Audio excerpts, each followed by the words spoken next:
The biology of purpose for sensitives, healers, and even creatives. Why do some people, fundamentally or feel fundamentally unable to fit into certain conventional paths? And why do they tend to get kind of, well, maybe some people would call it off grid, or, they go down more unique paths of different types of paths that are not they're definitely not the 95 normal 95 job or 99 95 structure. And what makes people more aligned with certain types of roles, jobs, careers, and what actually pushes us away from certain types of careers? What is it? What are the things? Now, I do believe there's an aspect of what I would break it down as the nature and nurture element. I believe in a spiritual element. I believe that we all have a kind of soul essence with something that drives us. But and I believe our environment plays a factor, but also, the more I think about it, I believe there's an influence at a biological level, and I'll explain why I think that, and why I think there's lots of things in relation to our biology and even our genetic predisposition that can actually really influence how we work, but also sometimes if we find ourselves in really, certain environments, how certain people, particularly if you look at sensitives, empaths, and even creatives, why do they really struggle in certain roles, right? Now, I know for me, I was quite young, my dad, I come from a family business background, and even though, we were lucky in one level, we from a young age where we explored different job roles, and which was good for us to get confidence and try different roles. But this sitting, there was a lot of office jobs. I found it really, really hard just to sit in the office for lots of factors where there, even though it's interesting that I do sort of work online and I do things myself, there were lots of things in the environment, and there was I tried lots of jobs. I was somebody who jumped from job to job. And lots of jobs really seem to impact my health and well-being, right? And had a big influence over my health and well-being. And it was like I knew, and that's why I jumped, quite a lot. And I was lucky that I had previous skills and had been in different environments and confident about some of my skills that I could jump from job to job. But it was like I quickly knew what was actually almost crumbling my soul, but was also not good for my physical, mental, and emotional well-being, because it just wasn't aligned with me physically. Some of them were not aligned with me physically, not just mentally, emotionally, or what I would call spiritually. So why do some people really thrive in certain work environments and tasks and roles, and others don't? So if we look at, for example, the empath, right, and the sensitive, right? And why do empaths, for example, they're often attracted to certain hearing roles and certain roles? And if you think about introverts and extroverts, just even that element, there is certain aspects. But one of the interesting things is there's been some studies from Cambridge University, for example, that I've explored. And I'm just going to read something, and I'll read bits of an article about it. And it was studies from Cambridge University who have explored how empathy may be partially influenced by genetics and biology. Right? While our purpose can't be reduced to DNA alone, we know, of course, we'd never think that, and obviously genetics and our gene, things get switched, our DNA, certain things get switched on and off, right, to do with environmental things and all sorts of things, and how we think and how we behave. But if we look at why some people are naturally a process emotion, and even their environment, the social environment around them, the stimulus around them. Why do they, they process that more deeply in others? What is going on biologically, right? So when you combine biological sensitivity, right? So when someone is more sensitive, so if you look at the highly sensitive person, there's been a lot of studies that shows the way that the brain processes, and it processes far more deeper, and it picks up, the nervous system tends to pick up information that a lot of other people wouldn't notice. It's almost like it's so finely tuned. There's certain things.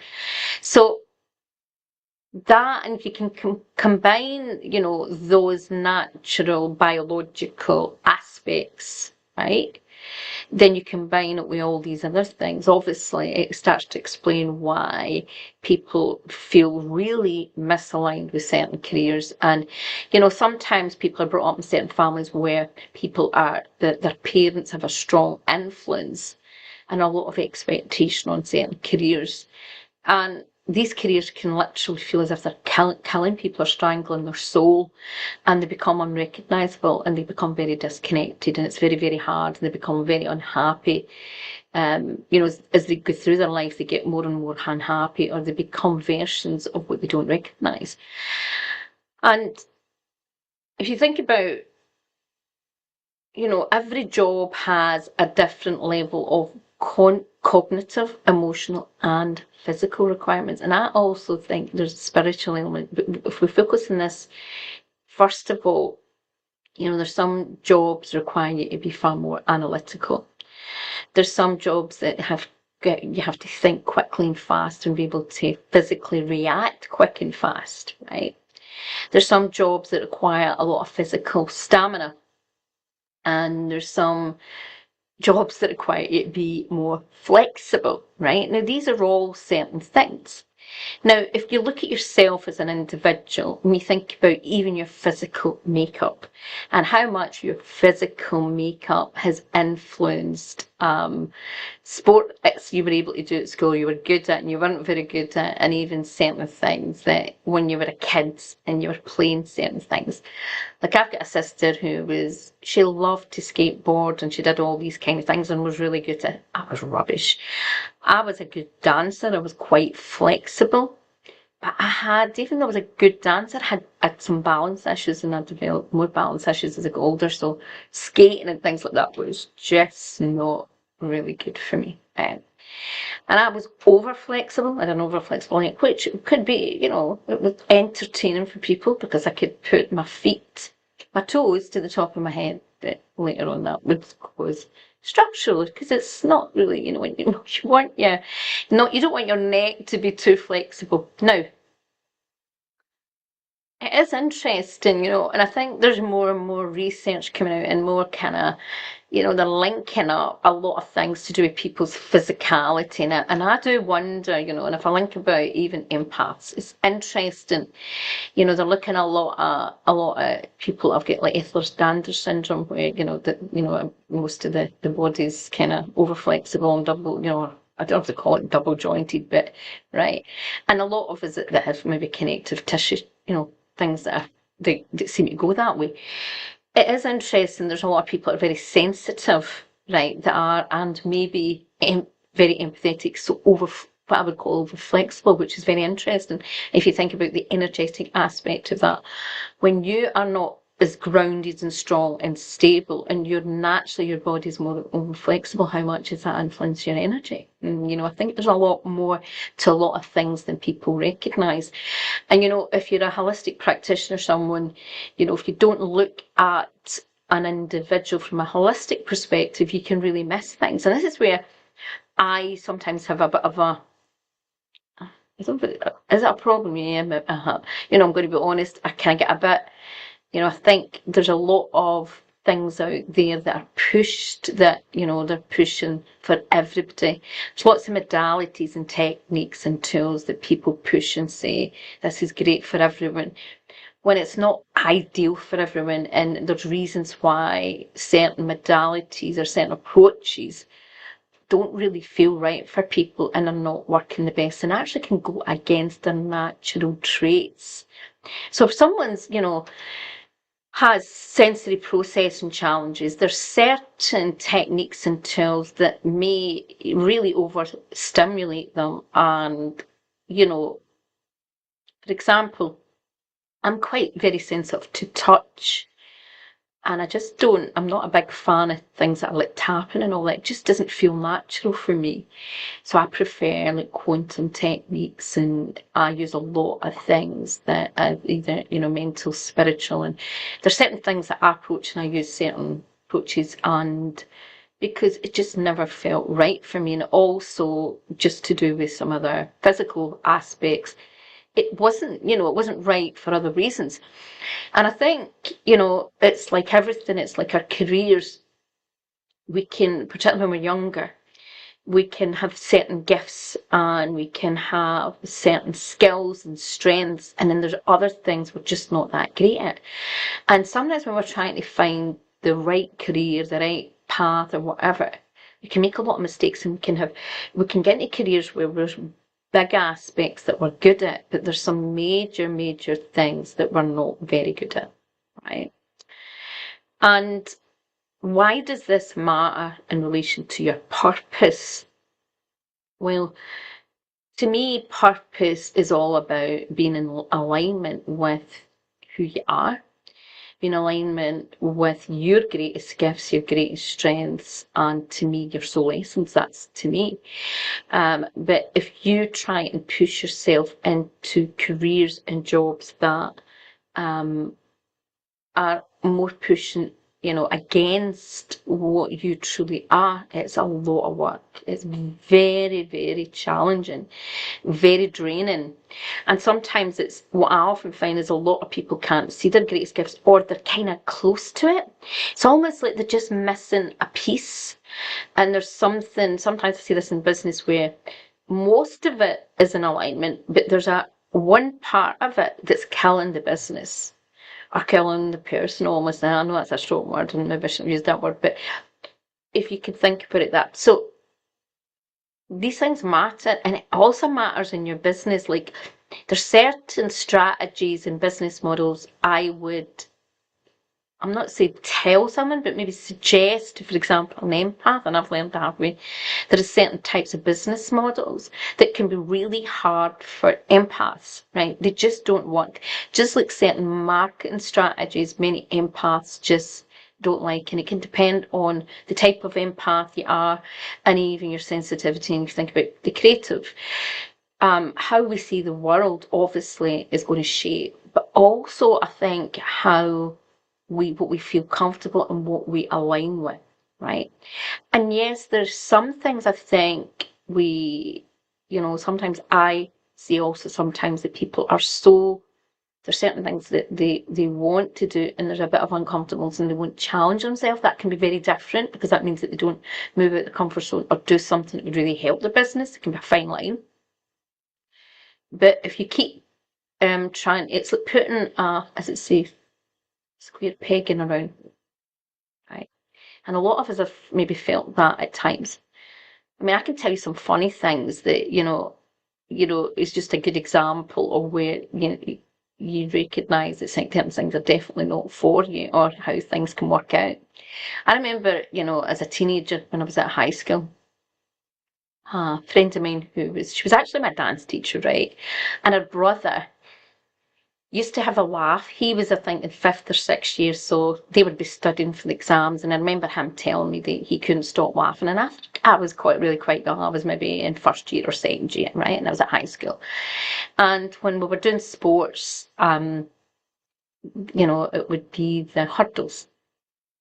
And I'm only 4'9.5". And when I saw these hurdles the first time coming out, thinking, how the hell am I managed to kind of go over these hurdles? But one of the teachers, I mean, honest to God, I would have so many accidents. So one of the teachers ended up, he was a lot taller than me. Every time I came, she would pick the hurdle down, because she kind of knew that physically it was just too challenging for me. And it was the same as, like, I wasn't a very good, like, I could sprint a bit better, but, long, like if we do cross country, I was always at the end. I was always at the end, right? Really hard going. So, I was more great at as I said, the flexible, the dance, and I could move, make my body move in ways that other people couldn't do. But when it came to that, I just couldn't. And I wasn't good with stamina type things. Now, you think about what you found really easy to do physically. And then think about someone else that was in your classroom or, even a family member who just couldn't do that, right? I think that even though, we can even in a family, you can have the same parents, but you even notice how you can have some similarities genetically, and then the other things that can be completely different.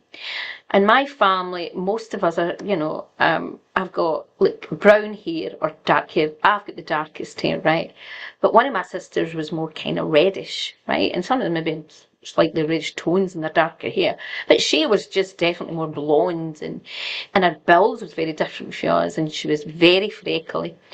And, her disposition was different, and we were all slightly different in our own way, But I'm the smallest. Most of my family are not really tall. Well, I'd say one of my brothers is quite tall, but what I'm saying is there was this kind of element. But we all were very different. So some of us found certain tasks easier than others. And it's like I went to school and went about with girls that people would joke or say they were nearly double the height. And there would be certain things they would feel really awkward about and they couldn't do. And there's certain things that I couldn't do. So I want you to think about all these things. And I know that it appears basic, but the more that we go into this on a different level, particularly for sensitives and healers and creatives, you understand why certain things are more easier, right? Now, it is interesting, many empaths naturally go down to they become healers. And even, if you think about it, even doctors and nurses. So the sensitive has certain genetic traits going on, right? And then the empath has certain genetic traits. Now I'm going to actually just read this out of something out of this article, which I think you'll find quite interesting. So this is it's Cambridge, University of Cambridge, and it's a study finds that gene plays a role in empathy. Right now, it's talking about how empathy has two parts, and the way they explain it is the ability to recognise another person's thoughts and feelings, and the ability to respond with an appropriate emotion to someone else's thoughts and feelings. So, they recognise the first part is the cognitive empathy, and the second part is the affective empathy, right? Now, they talk about, now, when was this done? When was this? I'm trying to think. Does it tell you the date on this one? 2018. So this was actually an article published 7 years ago. So, right, okay. But if you look back, they talk about something that had been done 15 years ago previously in one study. And it was a self-report measure, right? So this was just about empathy, right? And it's called the empathy quotient. I think that's what it's called, EQ, right? And the EQ measures both parts of empathy, so both sides, the cognitive empathy and the affective empathy, right? Now, it showed that, if we look at previous research, as they're saying, it showed that some of us are definitely more empathetic than others. Now, and if you look at the work of Dr. Eileen, she'll talk about how a lot of people think they're empaths, and there are actually a lot of people that are not really empaths, or they think they're more empathic than what they are. And I found this quite interesting as well, because quite a lot, I done, alongside a lot of my other work, I used to have a lot of work done with empaths because I attracted all those empaths and sensors, and it was something that I studied a lot because of my own challenges. But I remember having, a Facebook group years ago, and it was really strange. I started attracting a lot of people that were quite narcissistic, and people who were trying to identify empaths, but some of their pattern traits come across. I'm not saying everyone in the group, there was a lot of empaths and a lot of what I would call even more highly sensitive, but there was something interesting. So that's something, it's funny how we view ourselves, but what it showed, that obviously, there's certain research that implied that women, on average, it showed that women are slightly more empathetic than men, right? And it also showed, on average, and I will put a link to this because I don't, I'm quoting them, and so I want to make sure I do. I will put the link for this article below, and it talks about how um, autistic people score lower on the EQ, and I'll explain. But it's one element of it, right? So because they struggle with the cognitive empathy, even though their effective empathy may be intact. Now, obviously, if we even look at autism, there's different variations, just like sensitivity, and it's the empath. And I do believe there is different types of empaths, and some people are very empathic when it comes to animals, but they're not that empathetic when it comes to people. It's quite interesting, even though, now I don't know if that's just part of because they're shut down as much, but but if we look at, that, I remember, I have a cousin who's a lot younger than me, and I would help my aunt and, look after him sometimes. And I found it interesting that sometimes he couldn't seem to read the room. And when he then, when understand something was wrong, he was very caring. He was very deeply caring, and would get kind of upset. But he couldn't. It was almost, something had to happen to the extreme. So I can't remember. I think something happened to me, and he didn't read it right away.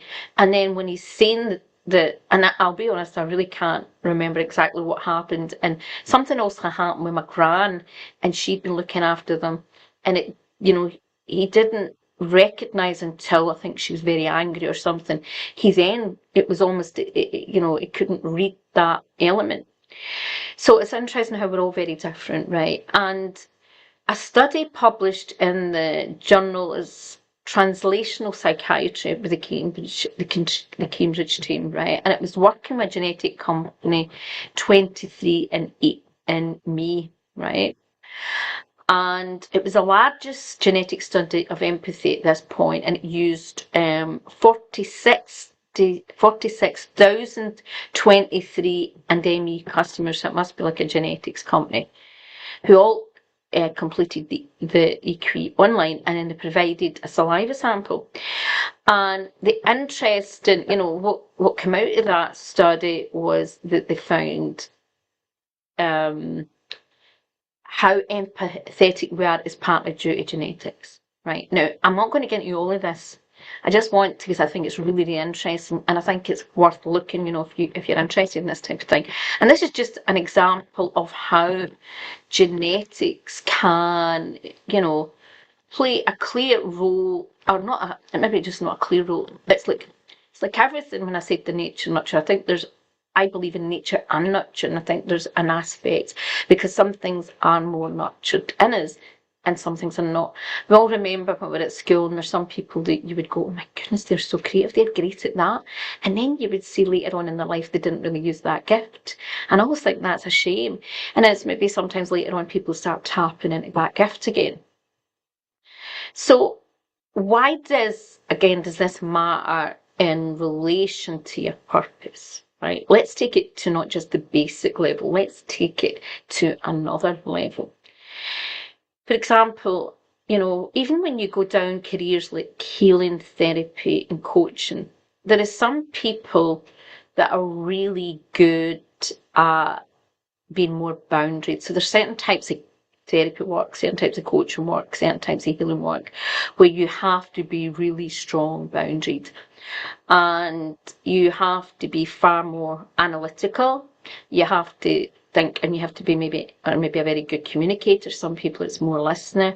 Some people it's more, being physical. If you think about a physical therapist, they need to be far more, have a good structure, and be far more energetically grounded, or it really impacts them. Now, I was always drawn to the physical healing, and my first modality was Reiki. I learned that in the early 90s. And even though I was a natural healer in many ways, and I'm not getting into that too much because there was lots of things, and I was quite, I was always quite surprised how quickly people, had get so much results in certain things. My career, different things would happen to to signal to me, and to me it was signals. It was signals on my life path. No, Eileen, this is part's not for you. And one of the interesting things was I loved aromatherapy. I loved the aspect of aromatherapy that was natural essence and it was getting taken the extract from nature. Right? I just always felt drawn to that type of thing. But one of the biggest things was I kept hitting a brick wall physically. Even doing my aromatherapy course, it actually took me, I think it was 7 years, right? I started, really studying aromatherapy. I think even when I was at college and I was only about 21, I was fascinated by aromatherapy and all that. But I didn't get completing my aromatherapy to 2000, I think it was. And so many things happened. Every time I wasn't physically well enough. And I remember one college course, the head of the department came and spoke to me and said, I would normally not do this, and I'm not trying to discriminate you. I don't think you're physically fit. So, I should have took the hint, but I still wanted, but it was interesting because I then was able to teach, but a lot's even though I persisted, I was able to teach how to use essential oils, right? And I still had the days you had to have an anatomy, your qualification had to be like equivalent to maybe a nurse's and things like that. So I had originally done an anatomy, a year's anatomy course, right? And what that happened to me, I also learned Indian head massage, and I had shoulder problems, and I had very quickly in Indian head massage give it up. I realised that really wasn't really my strength. I understood, and I was great at figuring out what people knew. I was even good when I studied flower essences and different types of essences at college. I seem to really find it very easy to do, not just, inserting from an intuitive perspective, but it was because I thought analytically and I thought out the box, and as an empath in a sense of I could notice patterns in people. So I found it very easy compared to the other students. A lot of students actually opted out. They ended up kind of giving up in the course, where for me it was very easy. Now, when you recognize which is physically easy as well as mentally and emotionally and energetically easy, it's easier to get in alignment. And sometimes when we go down, no matter what route, our creative route, our healing route, whatever career you go down, there can be elements that you're great at, and then there can be key elements that you're not so great at. And that's the problem when we go down the 9-to-5 job. I was very ill when I started my self-employed, and I knew to do with my physical limitations, my strengths and my gifts, that self-employment could only really cater for my circumstances. And I craved freedom of certain, your integrity, ethics, and doing things a certain way. And my skill set was more suited to that way. And I think this is where when you're very empathic and sensitive, it's not just about, you may choose to go down the healing career, the therapy career, the coaching career, but or if you're a creative, the same. But even within the business model, and if you think about even the coaching, one of the things that made me really uncomfortable with the coaching industry was overhype marketing, overhype strategies, and some of the really manipulative strategies that we use to get clients. And this over generic thing that, if you do a year's or 2 years course and you train to become a coach, you're suddenly an expert in all these areas. When I done my coaching, I'd already about 10 years experience studying lots of things like stress management for a long, long time. I had about 10 years, and I was very in the personal development industry, and I invested a lot in coaches, and I knew a lot of the basics about coaching. So I already had that grounding, and I'd done different coaching courses, and some coaching courses were better than others. And then I remember later on, it was just through a variety of things. I went and done another type of, life coaching, and I had spiritual coaching. And I still, I wanted it to combine with the stress management because I had done some of that up to kind of university level. But one of the things that I noticed straight away, I just found that life coaching option at that point. I think because my background was very spiritual and I had lots of things, I felt it was very fixed. It was very old-fashioned and outdated, right? And this was a long time ago. I mean, we're talking, I'm trying to think now when that other course would be, because I'd already done some coaching courses, but I'm trying to think, that would be 20 years ago. But anyway, maybe 18 years ago, right? So I just found, at that point, I started to realise, even though I was in coaching, it was spiritual coaching and more, because it didn't feel physically right as well as the energetic component, because there was a lot of, to me, there was a lot of what I would call the archetypal leader.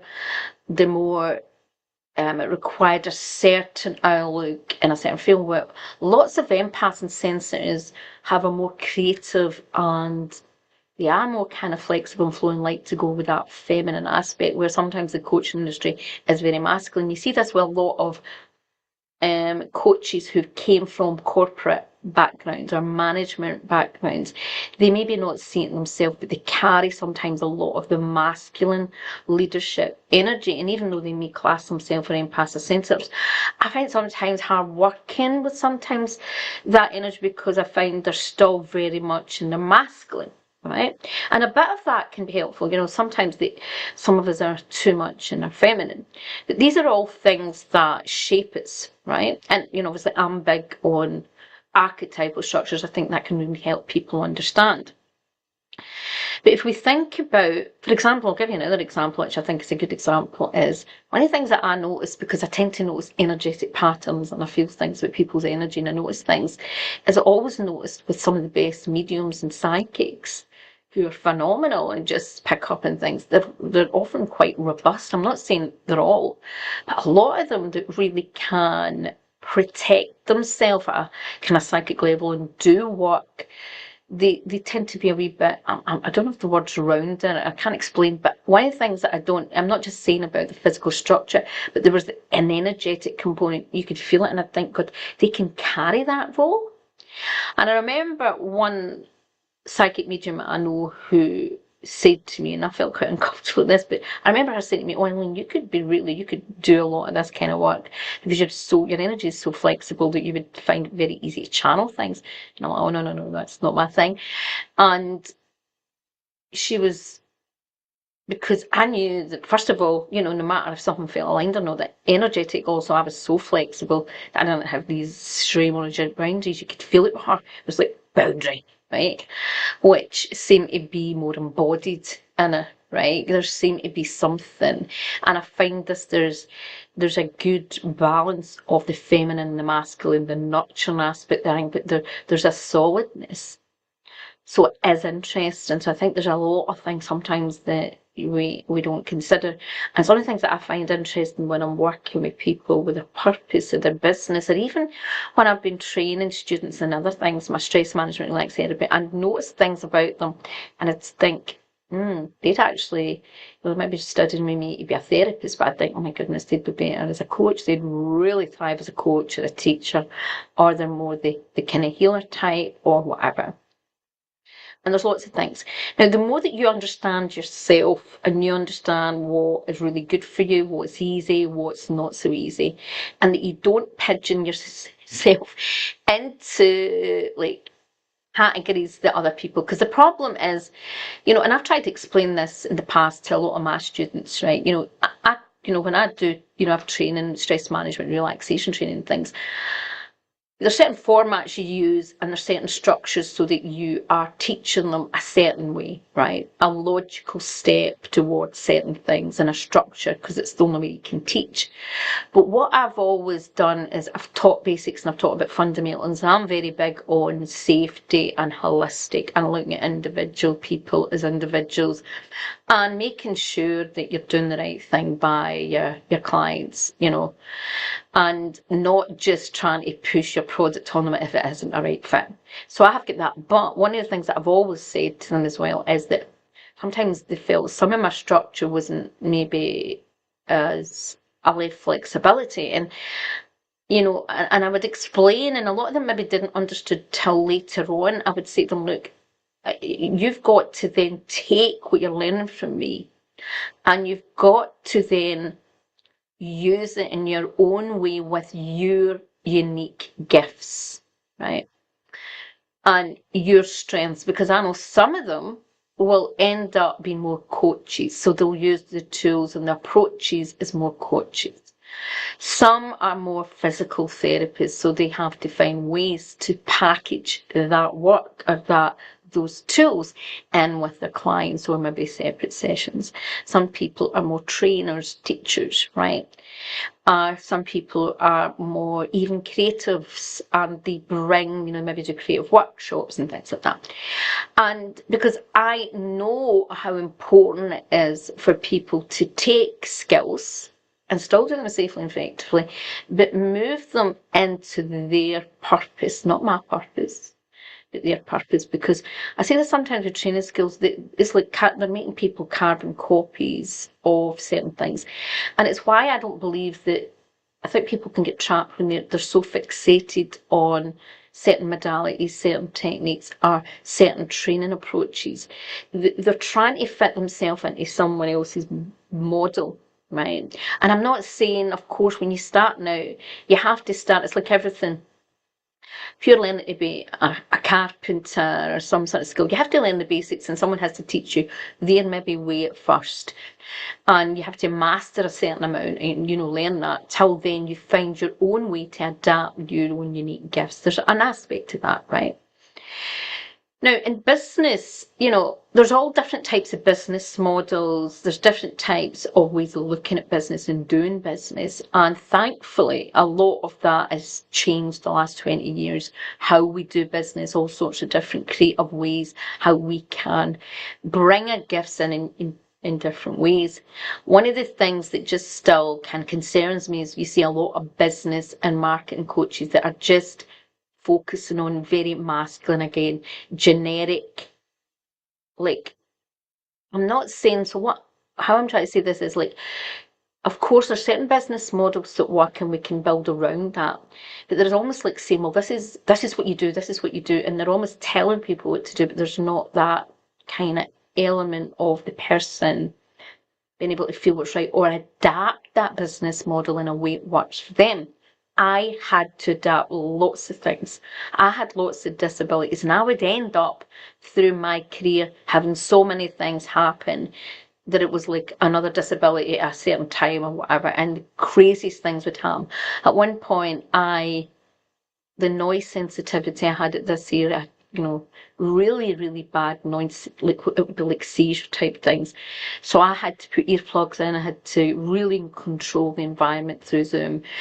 Have only so many people in my groups, be very conscious about what I'd done and to control the environment.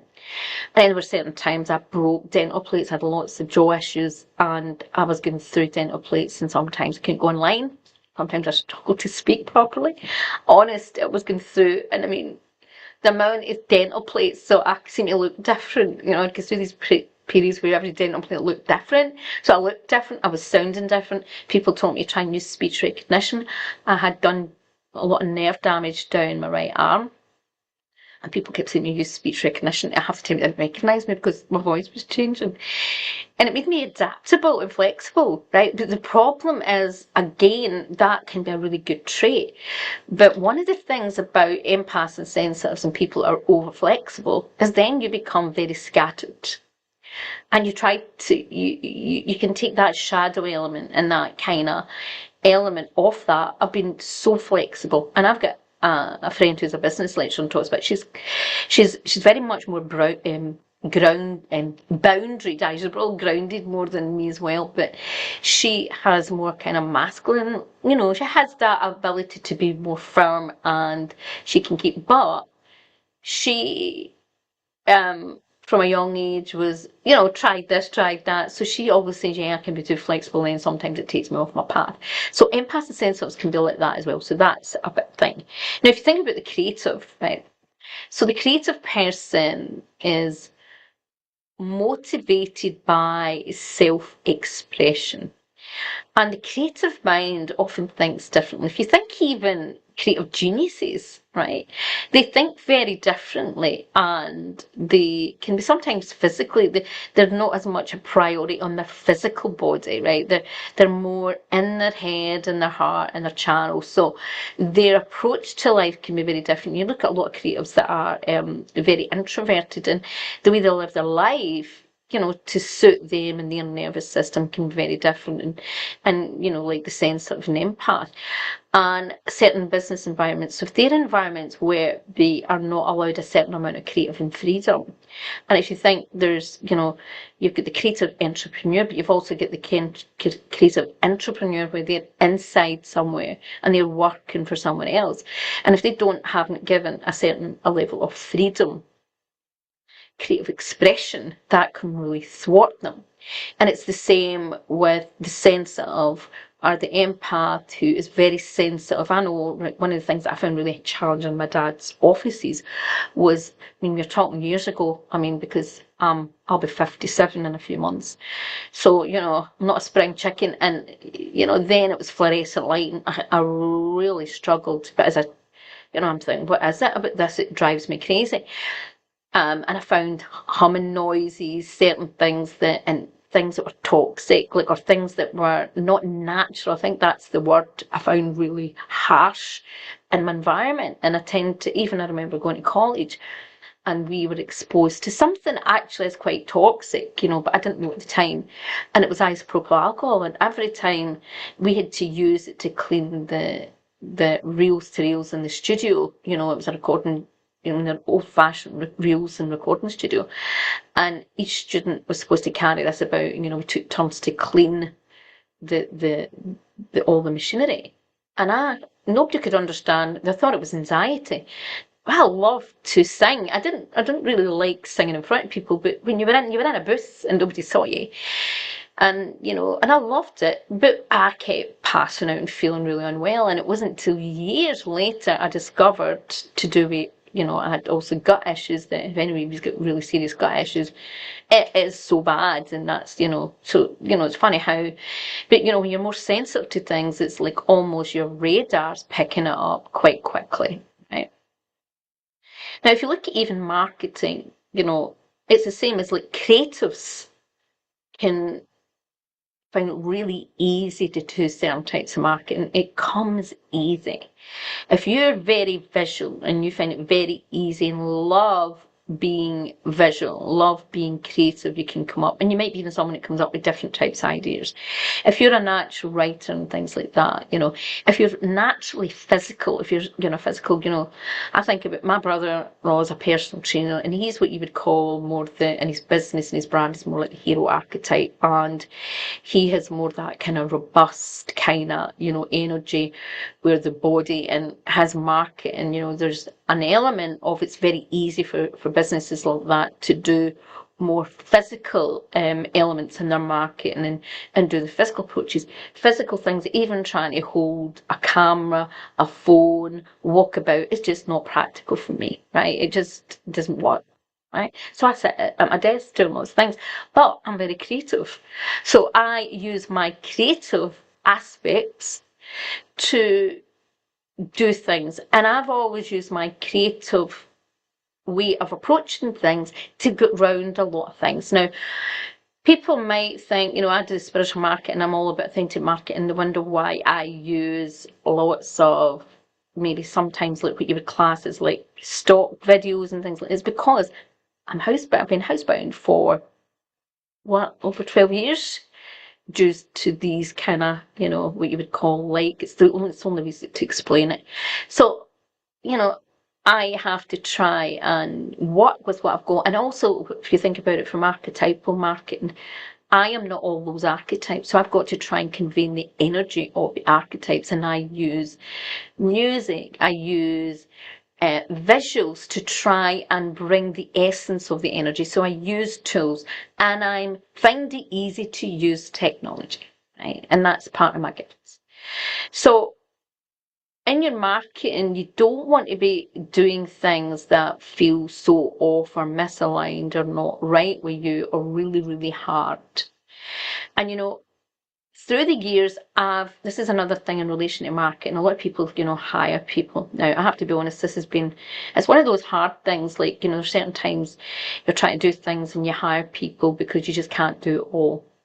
The big challenge when you hire anyone in your marketing, particularly when you're a spiritual entrepreneur or a creative entrepreneur, where that is your business, where you're either your energy signature and maybe your depth, particularly the more experienced you are, that you have to convey the depths of where you're at, or your unique aspect of creativity. For example, if you're an artist, the last thing you want to do is get someone else who's not your type of creative flair, is not aligned with your brand, to do your marketing, right? Because what's happening is it's their artistic flair, and if you're a beautiful artist, and unless you have someone that can really maximize and knows how to turn your creative flair into a brand, you can actually, by hiring someone else, devalue your business,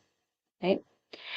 And it's the same, I've had this problem, I've had people, really well-meaning and whatever, but if they don't have maybe a certain level, so particularly, if, you're talking about businesses that are spiritual, if someone's not done the depth of work or spiritual or have a certain level of awareness, they can be creating posts and then maybe tweaking it for you, but it completely changes the meaning, or they choose visuals, or they choose things that don't really match. And so that matters, right? And, obviously, as I've talked about, certain business and market strategies, when they don't work, they drain you, right? When they don't feel right, they drain you and they cause misalignment and they can cause anxiety and stress, which you don't want, right? Now, that's why certain people struggle with conventional business models. There's lots of business models that people just do because they think it's the easiest way to make money. Most empaths, sensitive and creatives are not, and even healers don't. Now, this can cause them problems as well, and they have to be honest. They're so used to, they feel they have to go with their heart and soul, which is good, and thankfully, society and the world is moving towards that. Still a bit slow to pick up, but it's moving towards that. And there's an aspect of that, there's a freedom and an alignment, right? But it's also being able to do it in a way that creates, it's grounded in reality of what people want and how you'll be able to get it out to them.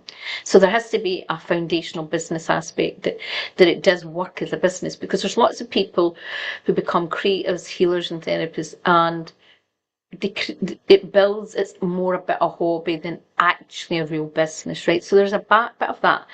But sometimes it's taking old types of business models and slightly adapting it and changing it to suit you. There's lots of things that I did slightly and tweak things early in my career because I had to, right?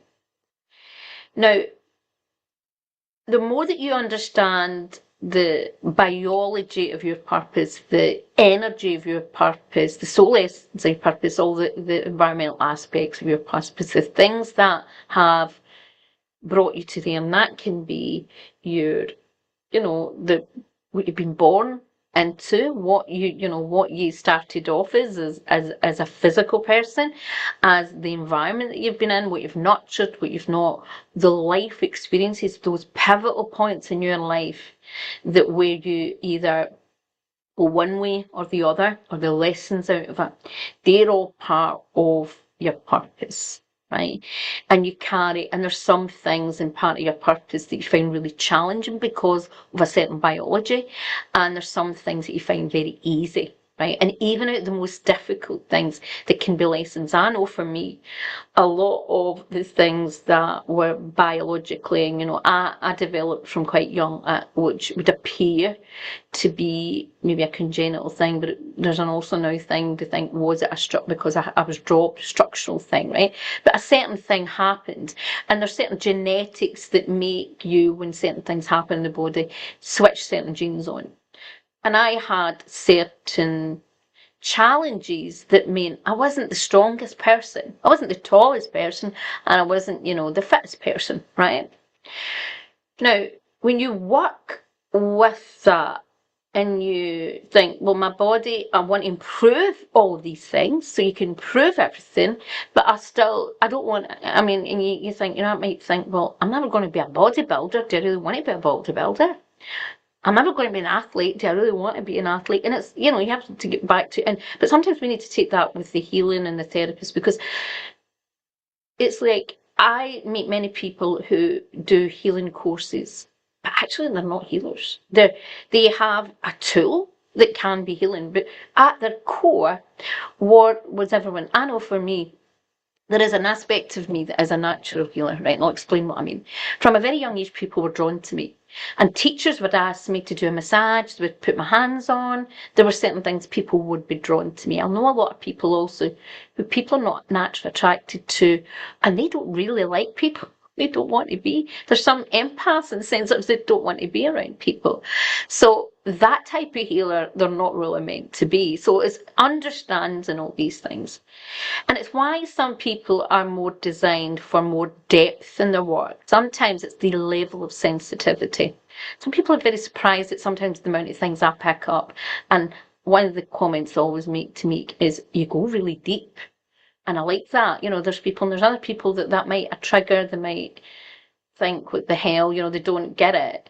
But that's part of my purpose, and it's been part of my journey. And I'm also someone that's it goes down the rabbit holes. And I'm not really frightened. It's like, I had to deal with, quite a really challenging medical appointment on Monday, something that I've been fighting for years to deal with.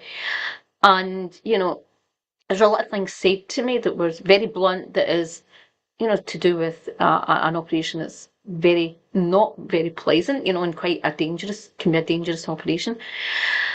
And, I was able to handle it because I look at things on I can look at things on a rational level, and I've always not been frightened to look at what's going on. I'd rather know and think, right, okay, well, what can I work with?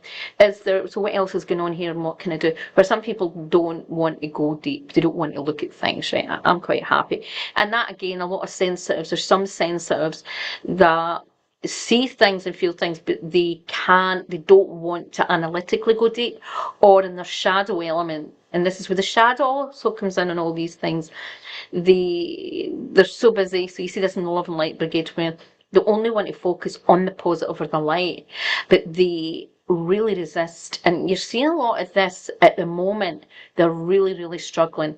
You've seen this the last 5-6 years. A lot of sensitives that I've always had from their own wounding and pain, they focus on, and some people will call it, sometimes it's what they call spiritual bypassing. I see sometimes people talk about spiritual bypassing and they don't always understand. There's different elements to it, and sometimes we can assume people, but we don't know the bigger picture, and it's not always, but there can be elements of that, right? So also, what I would say, there's lots of physical elements and genetic elements. I believe there's a lot of these kind of things that actually influence your soul client attraction. Your interest in what you're physically attracted to can help. Also there can be things about someone that they need more of, right? And I've seen this with me.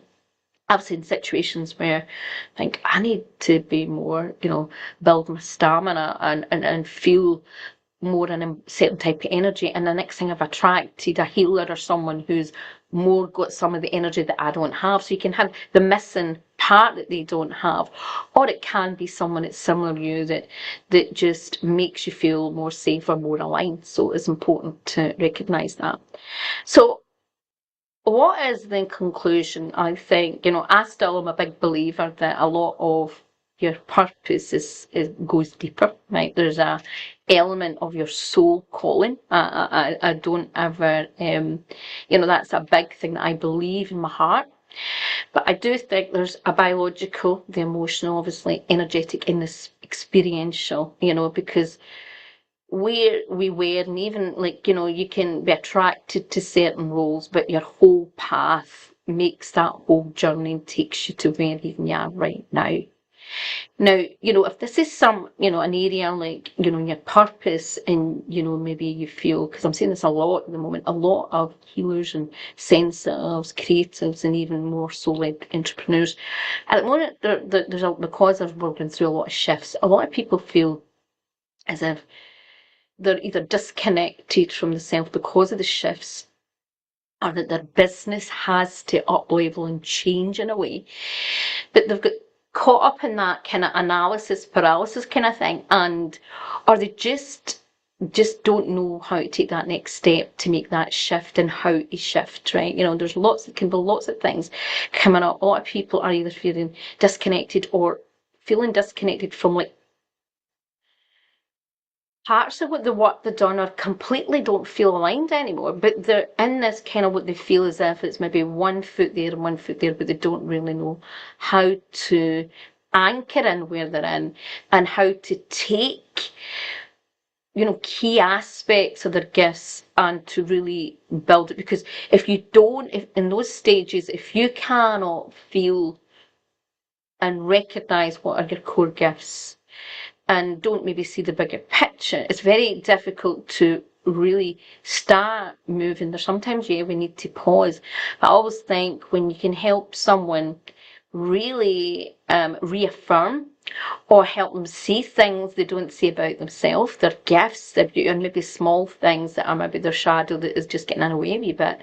But to me, it's, more helping them really see their power and things that they're maybe not honouring or valuing as much as they should. It can help you shift. So if that's an area you need help, I have some news. I've introduced some new one-to-one sessions, and I don't do, to be honest, many one-to-one sessions, just to do with some challenges I'm dealing with at the moment.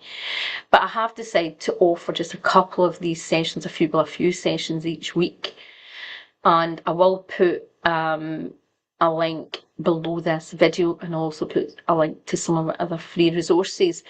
There is a special offer, so we're in May, so there is a special introductory offer for May 2026. These sessions are tailored to your unique needs. You can see more on the link, what it's about. We can explore different things to do with your purpose, and I work in a more intuitive way, help you connect with your soul, aspects of you, and also use, it's not just intuitive and practical steps. And I use some archetypal approaches that can really, really help people move forward and feel more empowered in some of their superpowers. So if this is something you would love to, get a session with, there is limited sessions, and as I said, there's a special offer for me. We're into May 2026, so I'll put that link below. So I wonder what your thoughts are on this video, and I would love you to share even any funny things or things that you think about career paths, or when you realised, And I'll end this with one. I'll never forget one. There was one situation where I think I lasted a day. I took a job, and it was something, I don't think it was Remnants King, it was something like that. And if anyone knows what that kind of shop was, and it was a shop, it was silk fabric. And I don't know if the guy done this deliberately, but, being very small, and I was tiny, made at that time. I'm certainly got a lot more weight on me now. And he handed me this huge big bale of fabric, and it was like tartan or something. It was the heaviest weight. And literally, my arms nearly fell off. I nearly collapsed with the weight. And I remember him looking at me thinking, how the hell are you going to do this job, right? And I was so unwell. My arms were sore. They weren't just sore, they were actually shaking. And I remember the shock on the floor, the shop floor, people staring at me trying to lift these big bales of fabric. I definitely was not my purpose. And there's some funny things that we can look at life and, laugh about things that we've done. And I have a whole lot of funny stories like that. And I bet you have too. So even share some of them, because, it can really help us. It's all a learning curve. Anyway, have a wonderful day. Bye bye for now.